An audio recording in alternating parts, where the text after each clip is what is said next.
Siapa yang tidak mengenal sosok Gus Dur? Sosok tokoh negarawan yang dikenal dengan sikap toleransi ini adalah Presiden keempat Republik Indonesia sekaligus ulama dan mantan Ketua Umum Pengurus Besar Nahdlatul Ulama, PBNU.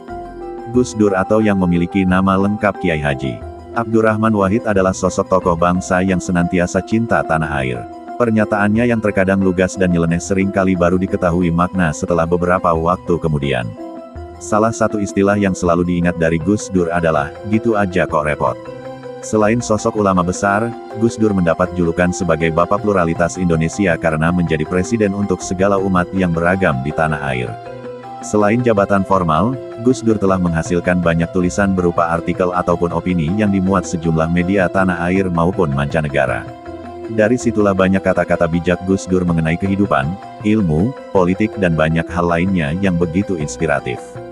Meskipun telah lama tiada, bukan berarti jasa-jasanya begitu saja dilupakan. Kata-kata bijak Gus Dur kerap dicari dan dijadikan sebagai motivasi. Bahkan meski terdengar bercanda, namun terdapat makna yang terkandung di dalamnya. Nah, penasaran bukan? Untuk itu berikut kami rangkum dari beberapa sumber, kata-kata bijak dan sindiran lucu dari Abdurrahman Wahid atau lebih sering disapa Gus Dur ini. Sabar itu nggak ada batasnya, kalau ada batasnya berarti nggak sabar. Peran agama sesungguhnya membuat orang sadar akan fakta bahwa dirinya bagian dari umat manusia dan alam semesta. Memuliakan manusia berarti memuliakan penciptanya. Merendahkan manusia berarti merendahkan dan menistakan penciptanya. Tidak penting apa agama dan sukumu, kalau kamu bisa melakukan sesuatu yang baik untuk semua manusia, maka orang tidak pernah tanya apa agamamu. Dalam hidup nyata dan dalam perjuangan yang tak mudah, kita bukan tokoh dongeng dan mitos yang gagah berani dan penuh sifat kepahlawanan. Bukalah hatimu dan bertindaklah dengan jujur. Dengan lelucon, kita bisa sejenak melupakan kesulitan hidup. Dengan humor, pikiran kita jadi sehat. Kemajemukan harus bisa diterima, tanpa ada perbedaan. Bangsa ini menjadi penakut, karena tidak berani dan tidak mau bertindak menghukum yang bersalah. Orang yang masih terganggu dengan hinaan dan pujian manusia, dia masih hamba yang amatiran. Allah itu maha besar, ia tidak memerlukan pembuktian akan kebesarannya. Ia maha besar karena ia ada. Apapun yang diperbuat orang atas dirinya, sama sekali tidak ada pengaruhnya atas wujudnya dan atas kekuasaannya. Semakin tinggi ilmu seseorang, maka semakin tinggi toleransinya. Agama mengajarkan pesan-pesan damai dan ekstremis memutarbalikannya. Kita butuh Islam ramah, bukan Islam marah. Kita butuh Islam ramah, bukan Islam marah. Perbedaan itu fitrah, dan ia harus diletakkan dalam prinsip kemanusiaan universal. Islam itu datang bukan untuk mengubah budaya leluhur kita jadi budaya Arab. Bukan untuk, aku, menjadi, ana, sampeyan, jadi, antum, sedulur, jadi, ahi. Kita pertahankan milik kita harus serap ajarannya, bukan budaya Arabnya. Islam di Indonesia itu timbul dari basis kebudayaan. Jika itu dihilangkan, maka kemungkinannya ada dua, yaitu pertama, kebudayaan akan mati, kedua, Islam akan hancur. Pesan saya, jadilah pemikir yang sehat. Berkat perbedaan, semuanya jadi terang benderang. Dari sudut agama, saya ingin mengingatkan, agar ketidaksenangan kita terhadap seseorang atau suatu kaum jangan sampai menyebabkan kita berlaku tidak adil dalam memutuskan sesuatu. Memuliakan manusia berarti memuliakan penciptanya. Merendahkan dan menistakan manusia berarti merendahkan dan menistakan penciptanya. Kemajemukan harus bisa diterima, tanpa adanya perbedaan. Esensi Islam tidak terletak pada pakaian yang dikenakan, melainkan pada akhlak yang dilaksanakan. Rentenir memang melakukan kerja manipulatif, karena ia mengambil keuntungan dari penderitaan orang lain. Sementara Tuhan tidak memanipulasikan apa-apa. Yang diberikannya hanyalah kehidupan itu sendiri. Terserah mau diapakan oleh manusia, dijadikan ajang pemrusakan, atau lahan penyejahteraan hidup. Jika kita merasa muslim terhormat, maka kita akan berpuasa dengan menghormati orang yang tidak berpuasa.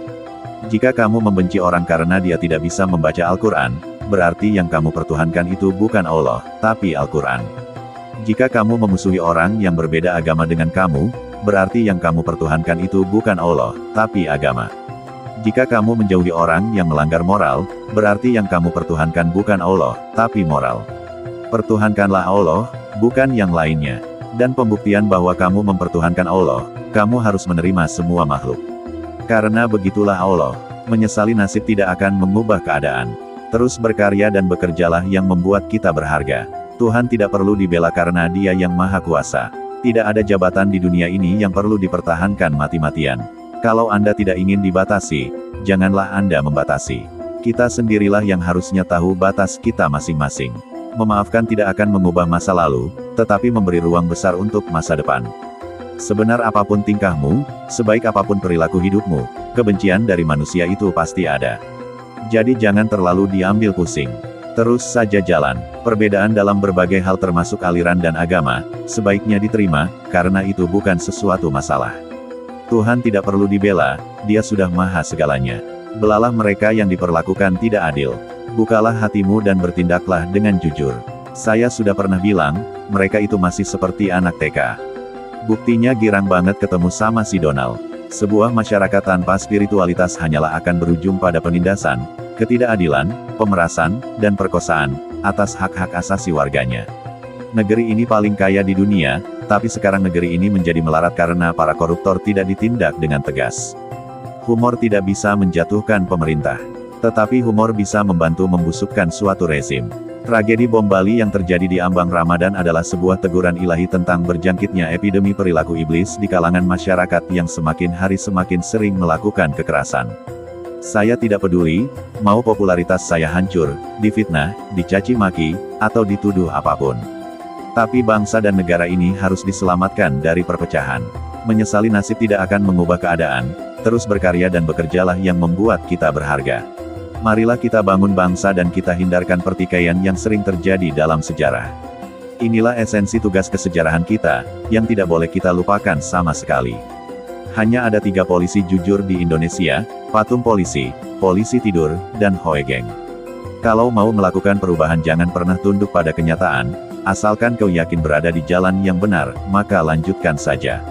Demokrasi harus berlandaskan kedaulatan hukum dan persamaan setiap warga negara tanpa membedakan latar belakang ras, suku, agama, dan asal-muasal, di muka undang-undang. Jika kita berpegang teguh pada dasar-dasar Islam, kemudian kita berusaha untuk mempertahankannya dari sesuatu yang menurut kita sebuah ancaman, maka karena hal inilah, kita sekarang melihat. Banyak orang mempertahankan kekuasaan, mempertahankan wilayah, mempertahankan segala hal yang mendasar dengan kepercayaan bahwa mereka membela Islam. Tugas pokok intelektual adalah mempertahankan kebebasan berpikir, bukan membunuh kebebasan berpikir. Bukankah masalah ketuhanan memang rumit, mungkin sengaja dibuat rumit oleh Tuhan, agar kita tertuntut untuk senantiasa berada dalam upaya pencarian hakikatnya, walaupun itu tidak akan pernah tercapai. Upayanya yang penting, bukan tercapainya hasil mutlak. Perpustakaan adalah tempat untuk memenuhi dahaga ilmu pengetahuan. Keberhasilan pemimpin diukur dari kemampuan mereka dalam mensejahterakan umat yang mereka pimpin. Saya tidak khawatir dengan dominasi minoritas. Itu lahir karena kita yang sering merasa minder. Mari kita tanya dalam hati kita, apakah kita ini berjuang untuk suatu kepentingan yang besar yaitu kedamaian dan keutuhan NKRI. Persamaan teologis antara dua agama tidak akan mungkin ada, kalau diartikan sebagai hak merumuskan kebenaran mutlak Tuhan. Namun persamaan kedudukan di muka hukum dapat ditegakkan, selama ada yang memberi perlakuan sama. Keutuhan negara hanya akan tercapai kalau ia memberikan perlakuan yang sama di muka hukum. Pemahaman apapun yang berbeda apalagi bertentangan bisa menjadi bibit-bibit perpecahan apalagi bertentangan, bisa menjadi bibit-bibit perpecahan dan persatuan bangsa. Meskipun takut, kita jalan terus, berani melompati pagar batas ketakutan tadi, mungkin di situ harga kita ditetapkan. Marxisme harus diikuti analisisnya terhadap keadaan, tetapi jangan begitu saja dituruti dalam kesimpulan. Dengan kata lain, Marxisme haruslah dipahami sebagai kenyataan sejarah, tetapi belum tentu memiliki kebenaran transendental.